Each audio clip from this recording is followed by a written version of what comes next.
Wherever you go, whatever you do, throw a little at it. Omax, Vest and Briefs.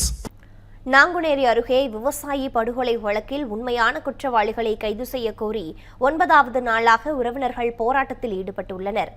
நெல்லை மாவட்டம் நாங்குநேரி அருகே உள்ள வடக்கு நெல்லையப்பபுரம் கிராமத்தைச் சேர்ந்த ஆறுமுகம் என்ற விவசாயி கடந்த 17ஆம் தேதி மர்ம கும்பலால் கொடூரமாக தாக்கி படுகொலை செய்யப்பட்டார். இந்த சம்பவம் குறித்து போலீசார் வழக்கு பதிவு செய்த நிலையில் ஒரு வார காலமாகியும் குற்றவாளிகளை கைது செய்ய முடியாமல் திணறி வந்தனர்.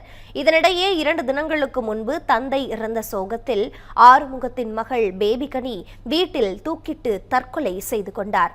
அப்போது தனது உறவினர் தான் தந்தையின் கொலைக்கு காரணம் என்றும் குற்றவாளிகளை விரைவாக கைது செய்ய வேண்டும் எனவும் பேபிகனி எழுதி வைத்திருந்த கடிதத்தை போலீசார் கைப்பற்றினர்.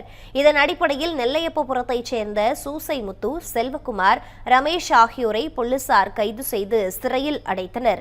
இந்த சூழலில் 9வது நாளாக தொடர் போராட்டத்தில் ஈடுபட்டுள்ள உறவினர்கள் உண்மை குற்றவாளிகளை கைது செய்யும் வரை உடலை வாங்க மாட்டோம் என திட்டவட்டமாக தெரிவித்துள்ளனர்.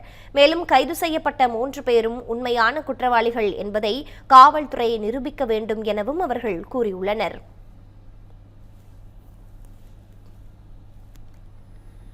நான் என் கணவன் தோட்டத்துக்கு போகும்போது சரமாக வெட்டி அடித்து போட்டுட்டாங்க.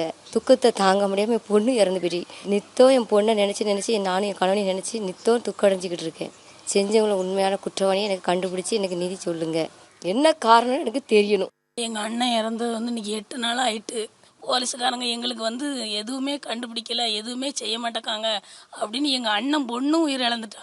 எங்கள் அண்ணன் பிள்ளைக்கு அடுத்தால பாதுகாப்பே கிடையாது. நாங்கள் போலீஸுக்காரங்கிட்ட சொல்லிட்டே இருக்கோம், என்ன கண்டுபிடிக்கன்னு சொல்கிறாங்களே ஒழிய இந்நாள் வரைக்கும் எதுவுமே துப்பு கிடைக்கல. தோட்டத்துக்கு போகிற வழியில் மர்மநபர்களால் வெட்டி பயங்கரமான ஆயுதங்களால் தாக்கி எங்கள் அப்பாவை பயங்கரமாக கொலை செஞ்சு போட்டாங்க. இன்னும் வரைக்கும் உண்மையான குற்றவாளி இன்னும் வரைக்கும் கைது பண்ணலை.